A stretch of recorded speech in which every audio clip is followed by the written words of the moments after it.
तो we are back again. तो IPCC assessment report 6 has been released. The first part of the report has been released right now. तो what is this assessment cycle and what is IPCC? तो IPCC जो है वो एक intergovernmental body है. Intergovernmental body. It was formed in 1988 by UNEP and World Meteorological Organization for the assessment of the climate change. Climate change, ठीक है. तो climate change के असेसमेंट के लिए इंटर गवर्नमेंटल पैनल और क्लाइमेट चेंज 1988 में बना था, ठीक है, by UNEP and WMO, world meteorological organisation. तो अब व्हाट IPCC डज इज कि IPCC अपने own, it does not perform any kind of research on its own. What it does is it scans the all the research on environment that is available in the world, and it helps in formulating reports that are easily understandable and that are the like guiding tools for the policy makers. तो यहाँ पे बहुत important चीज ये है कि IPCC का काम जो है वो रिसर्च कंडक्ट करना नहीं है. IPCC का काम रिसर्च कंडक्ट करना नहीं है. IPCC का काम ये भी नहीं है कि क्लाइमेट चेंज को स्टडी करना, क्लाइमेट चेंज पे किसी प्रकार का रिसर्च करना IPCC का काम नहीं है. IPCC का वर्क है, ओके. तो what IPCC basically does is it scans all the research that is available in the world on climate change and it helps make some reports on the climate change, ठीक है. Climate change पे जितना भी world में research हो रहा है उस सारे रिसर्च को स्कैन करके और उस रिसर्च के थ्रू ऐसी रिपोर्ट्स प्रिपेयर करना जो कि पॉलिसी मेकर्स का गाइडिंग टूल्स होती है, ठीक है. तो जो फर्स्ट असेसमेंट रिपोर्ट आई थी IPCC की, that was in 1990. First assessment report came in 1990 और that report was the basis, that report form the basis of the 1992 Rio earth summit. जो फर्स्ट अर्थ समिट हुई थी रियो डी जेनेरियो में, वो अर्थ summit का जो foundation था that was based on the IPCC first assessment report, okay. तो IPCC की जो रिपोर्ट्स आती हैं basically they are the policy, they are the guiding tools for the policy makers, okay.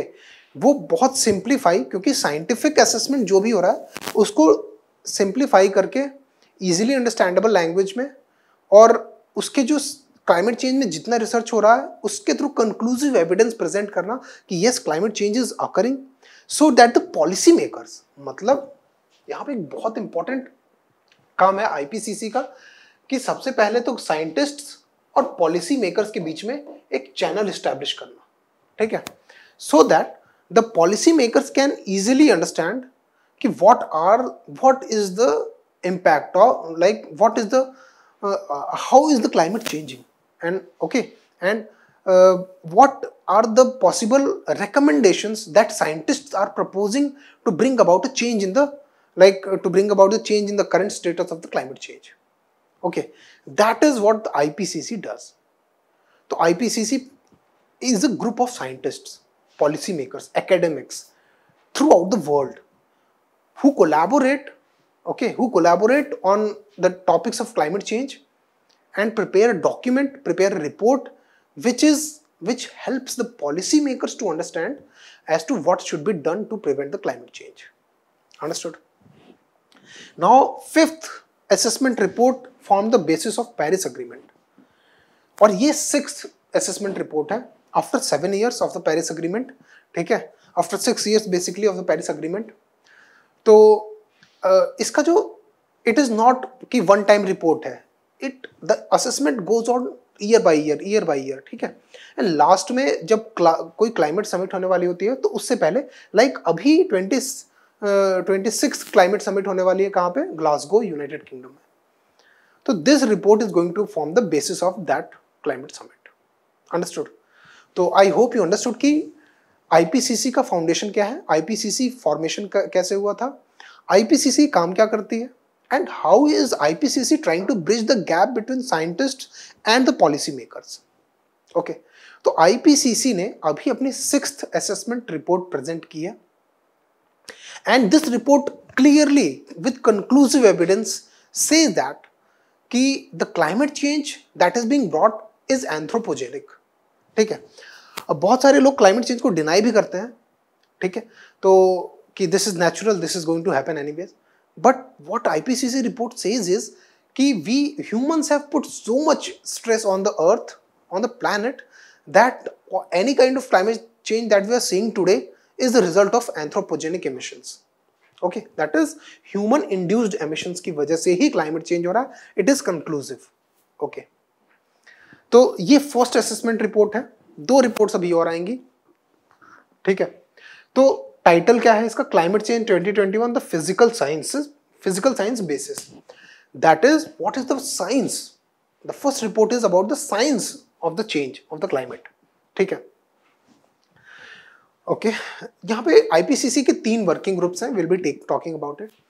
तो ये फर्स्ट ग्रुप प्रिपेयर करता है about the science of the climate change. ठीक है, it is prepared by scientists of working group 1.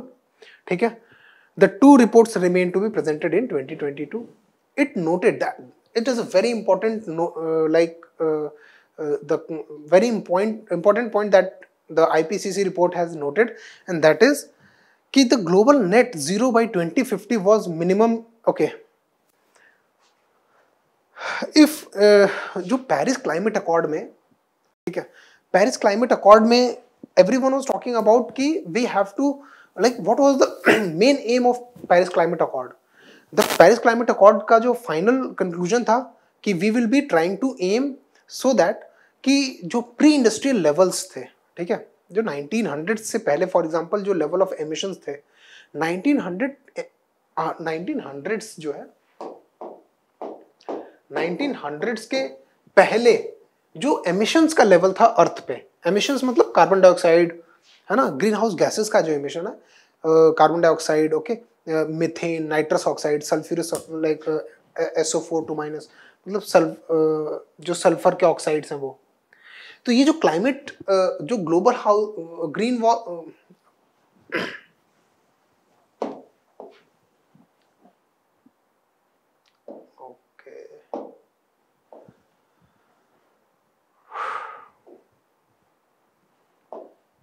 ठीक है. तो ये जो जितने भी इमिशंस हैं, जो इनके लेवल को अगर हमें प्री इंडस्ट्रियल लेवल्स, जो हमारे प्री इंडस्ट्रियल लेवल जो टेम्परेचर था, उस टेम्परेचर से 1.5 डिग्री अगर हमारा टेम्परेचर रेज हो गया, तो हमारे जो अर्थ है उसका वो एक टिपिंग पॉइंट पे है. टिपिंग पॉइंट का मीनिंग ये होता है कि टिपिंग पॉइंट मतलब this point is called tipping point. ठीक है, if we see this point is called tipping point. Why? If the ball is tipped into this side, then the reaction becomes non-reversible. Okay, तो अगर हमें अपने अर्थ को tipping point से बचाना है, which we already are at, तो हमें प्री इंडस्ट्रियल लेवल्स के, जो प्री इंडस्ट्रियल लेवल्स हैं, प्री इंडस्ट्रियल लेवल का से टेम्परेचर राइज को 1.5 डिग्री सेल्सियस होने से रोकना होगा बिफोर द 2100s. मतलब अगर 1900s के पहले का जो टेम्परेचर था, 1900 के पहले का मतलब प्री इंडस्ट्रियल लेवल टेम्परेचर, अगर वो 35 डिग्री था फॉर एग्जांपल, तो हमारा टारगेट कितना होना चाहिए? 36.5 डिग्री टेम्परेचर से हमारा अर्थ का एवरेज टेम्परेचर राइज नहीं होने देना है, if we really want to prevent the earth from going beyond the tipping point. This was the Paris climate accord. ठीक है, ये तो एक एम था. और दूसरा एम क्या था कि पहले तो 2 डिग्री सेल्सियस से ज्यादा नहीं होने देना है, और 1.5 डिग्री सेल्सियस से, well we have to, like, पहला एम तो ये है कि 2 डिग्री सेल्सियस से ज्यादा ना हो, और अगर हम उसमें सक्सेसफुल हो गए तो 1.5 डिग्री सेल्सियस हमारा टारगेट होना चाहिए. ये हमारा पेरिस अकॉर्ड का आउटकम था, right. Okay, now what this report says is about average surface temperature. कि average surface temperature of earth will cross 1.5 degree Celsius, will cross 1.5 degree Celsius to the pre-industrial levels. यानी जो हमारा 1900 से पहले का जो टेम्परेचर था उसके कंपैरिजन में जो 2100 का जो मतलब इस सेंचुरी का जो टेम्परेचर है वो क्रॉस कर जाएगा bye 2040 itself. We were targeting for 2100s, right? And now we are seeing a very short span of 2040. मतलब 20 years में hence we will be crossing 2 degree Celsius का जो line है, and beyond 2 degree Celsius we are beyond the tipping point. अब इतना warm temperature पहले कब था? It was around 1,25,000 years back. ठीक है, इतना वार्म टेम्परेचर आज से 1,25,000 ईयर बैक था. और उस टाइम कंसिडरेशंस क्या थे कि आज का जो वर्ल्ड है, ठीक है, आज का जो वर्ल्ड है, it was around 10 the sea level at that time when this temperature was present. ठीक है, when the temperature we are currently living in. ठीक है, तो अगर 2040 के अराउंड जो टेम्परेचर होगा अर्थ का, वैसा टेम्परेचर 1,25,000 ईयर्स पहले था. और वो टेम्परेचर की टाइम कंसिडरेशन अर्थ की क्या थी कि सी लेवल 8 to 10 मीटर्स हाई था. 8 to 10 metres.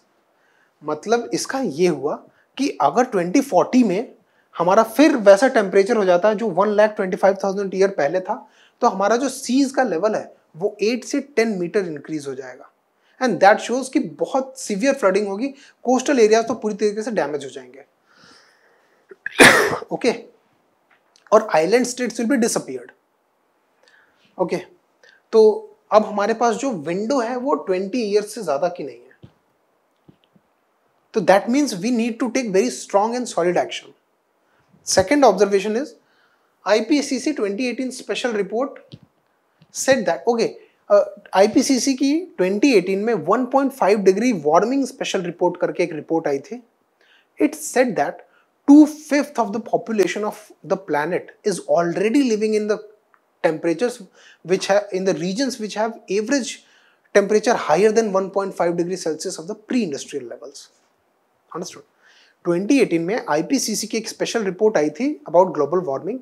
It said that 2/5 of the population is already living in such places where the temperature is way beyond what the 1.5 degree Celsius का जो limit है वो cross कर चुका है.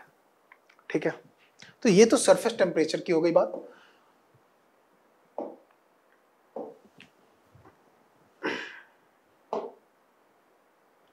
Okay, now carbon dioxide concentration. CO2 is the major greenhouse gas. ठीक है, तो CO2 का ग्लोबल वार्मिंग पोटेंशियल इज 1, और इसके रेफरेंस में ही सारी गैसेस का ग्लोबल वार्मिंग पोटेंशियल मेजर किया जाता है.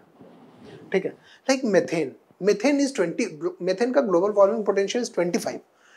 अब 25 का मीनिंग क्या हुआ कि अगर एक मॉलिक्यूल ऑफ कार्बन डाइऑक्साइड कितनी वार्मिंग प्रोवाइड करेगा over 1 year period of time. ठीक है, तो उतनी वार्मिंग अगर एक मॉलिक्यूल कार्बन का 1 यूनिट ऑफ वार्मिंग प्रोड्यूस कर रहा है, तो जो मीथेन होगी that will provide 25 unit of warming. ठीक है, SF6 is around 6,000 times higher than carbon dioxide. तो लेकिन हम स्टिल कार्बन डाइऑक्साइड को कंसीडर करते हैं क्योंकि carbon dioxide is naturally present in the atmosphere. बाकी गैसेस जैसे SO2, sulphur SF6 like sulphur hexafluoride. ठीक है, SF6 का global warming potential 6 to 10,000 times ज्यादा है कार्बन डाइऑक्साइड से, but we do not consider because that is naturally not present in the atmosphere. So they are the highest. अभी IPCC report says that concentration of carbon dioxide is highest in at least 2 million years. ठीक है, 2 million years में जो हमारी अर्थ का temperature था और अर्थ में कार्बन डाइऑक्साइड की कॉन्सेंट्रेशन थी, उसके कंपैरिजन में हम हाईएस्ट लेवल पे हैं अभी. And world has already depleted 80% of its available carbon budget. अब कार्बन बजट का मीनिंग क्या है? Carbon budget is the amount of carbon dioxide that humans can emit before reaching the 1.5 degree Celsius level. मतलब ये हुआ कि अगर आपका ये लिमिट है यहाँ से 0 से 1.5 डिग्री का, 1.5 डिग्री सेल्सियस मतलब rise in temperature prior to the industrial levels, तो आपके पास कितना कार्बन एमिट करने का बजट है तो हम 86% कार्बन पहले ही एमिट कर चुके हैं इस पूरे बजट में से, हमने और 14% एमिट कर दिया कार्बन, तो हम 1.5 डिग्री का टिपिंग पॉइंट को भी पास कर जाएंगे। ओके, तो this is very important, that is why we are talking about it. And humans have emitted 2400 billion tonnes of CO2 since 1800 and almost all of it amounts from the fossil fuel burning. Okay, so this calls for a very urgent action on the term on the part of humans. Now we talk about sea level rise. So sea level rise has tripled compared to 1901 1971 1901 से 1971 के बीच में जो sea level rise हुआ उसके comparison में we have tripled our sea level rise in the current times. About 50% of sea level rise is due to thermal expansion. Not only the glaciation but also thermal expansion. As water boils, it expands. ठीक है? As water like freezes, it shrinks up to at least 4 degrees Celsius. 4 degrees Celsius पे highest density होती है water की. But most of like half of the sea level rise is on the account of thermal expansion. क्यों? क्योंकि जब water warm होता है तो it expands, its volume increases. The Arctic sea ice in the lowest it has been in 1000 years. This means not only thermal expansion but also the loss of glaciers and the loss of the polar ice caps is also a reason for increasing sea levels. ठीक है? Weakening of Atlantic Meridional Ocean Current. Okay, AMOC कहते हैं इसे, Atlantic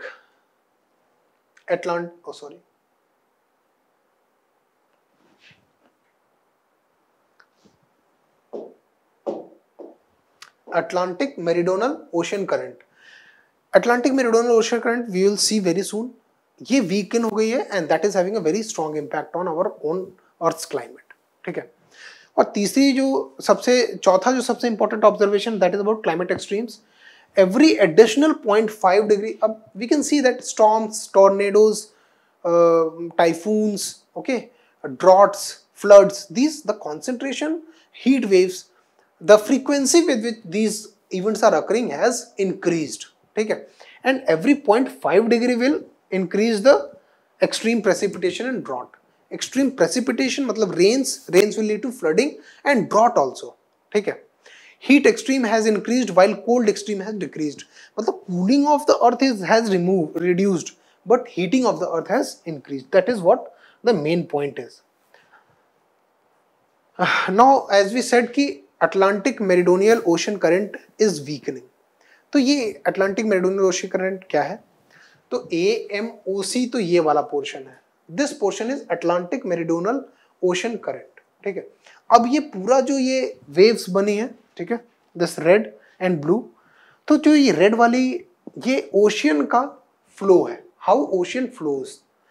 This is called a conveyor belt. Ocean conveyor belt. Ocean conveyor belt का सबसे important काम है कि वो हीट के एक्सचेंज को मेंटेन रखता है. ठीक है? लाइक ये अर्थ है, ये इक्वेटोरियल रीजन है. ठीक है? इक्वेटर, ये इक्वेटोरियल रीजन है. यहाँ पे बिटवीन द ट्रॉपिक्स, ठीक है, between the tropics the heat is highest. तो यहाँ से हीट को ये रेड वाली, like this is Gulf Stream. Okay,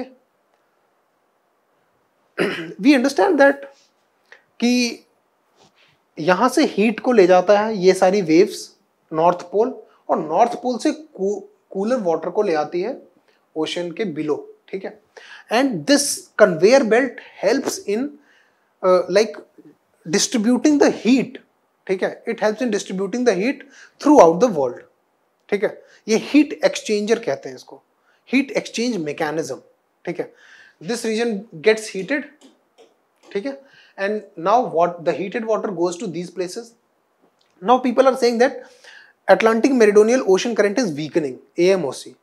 तो AMOC इस वाले पोर्शन को जो अटलांटिक ओशन में है उसको अटलांटिक मेरिडोनियल ओशन करंट बोलते हैं. If we try to understand it a bit,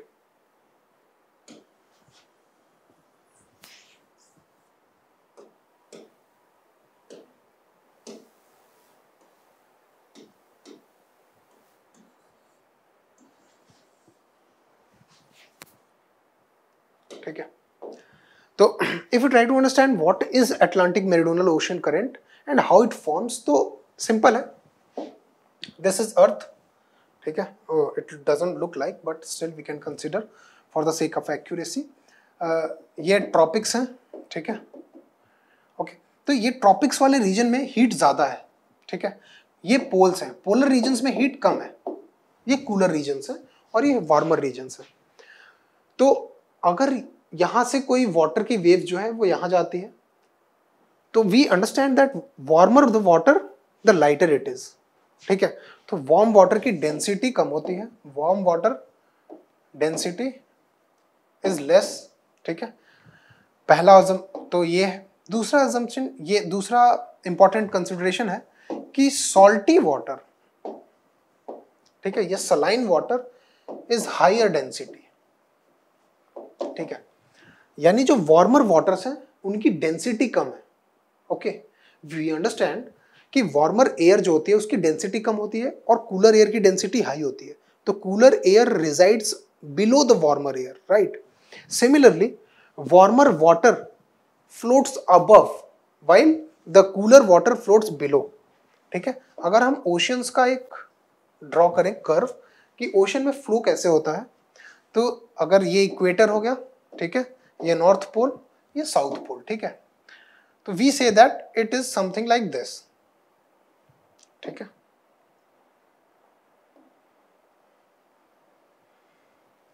sorry, it represents the thermohaline circulation, कैसे, along the equators this is mixed line, ठीक है, mixed, this is pincock line, okay, and this is the bottom, cold. See, there is no pincock line in the higher latitudes in north and south pole both. Pincock line absent होने का meaning ये है, okay, what are these three lines basically? These three lines separate the different waters of different density. कैसे? This is mixed water basically in interaction with sun rays, ठीक है, sun rays की वजह से यहाँ पे warming होती है, okay, अब warming की वजह से ये water lighter है and it travels on the surface, but as we know कि जो cold water है it is having higher salinity और colder होने की वजह से it sinks below. We know कि warmer will rise and the colder will sink because of the variation in density.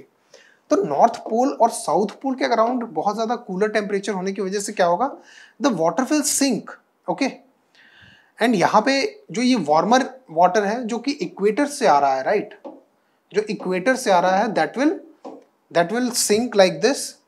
See, what happens is कि when warmer air travels through this portion, it loses its temperature, ठीक है ना, और जैसे जैसे ये temperature loose करेगा तो ये क्या होगा, it starts increasing its salinity. अब सैलिनिटी इंक्रीज होने से इसकी डेंसिटी इंक्रीज होगी एंड जब ये कोल्डर रीजन्स में पहुंच जाएगा तो वहां पे ये सिंक करेगा बिलो, ठीक है, और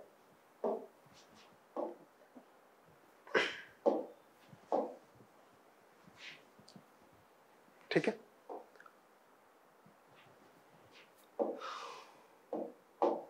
ओके, ये वार्म वाटर को हमने रेड से रिप्रेजेंट किया है। अब ये सरफेस वाटर है, this is blue, this blue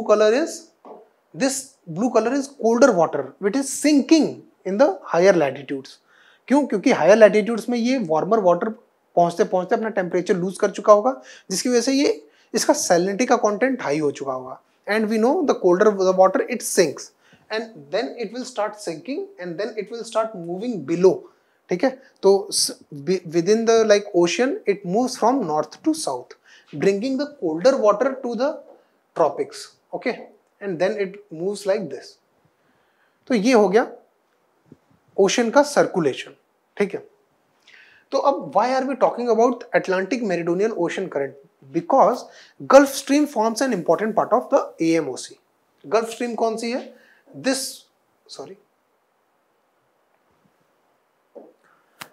water, this path is Gulf Stream. What Gulf Stream does is Gulf Stream keeps these areas free of ice, ठीक है, and it keeps the temperature of these areas warm. Otherwise ये सारा frigid zone हो जाएगा। अगर Gulf Stream weaken होती रही although it is not going to collapse, but it is going to affect all the temperature throughout the world. Okay, it is going to affect the monsoons as well. It is going to affect the all the zones in the world. Okay. Moreover, these regions, okay, these regions up to pura Canada and half of the USA and this upper region, okay, this will become frigid zone. Okay. So that is why AMOC is very important. Considering AMOC is very important. Now about IPCC, I believe I told everything about IPCC in the very beginning. इसके 3 working groups हैं. The first working group has released its report, deals with the scientific basis for climate change. Okay, looks at the likely impacts, vulnerability of the climate change, and what this one is about. What are the scientific basis of the climate change? The second working group talks about the vulnerability and the impact. The third working group talks about how can we mitigate. ठीक है, तो एक तो impact और दूसरा adaptation and mitigation. So these are the 3 working groups of IPCC. और IPCC के बारे में we have already talked about.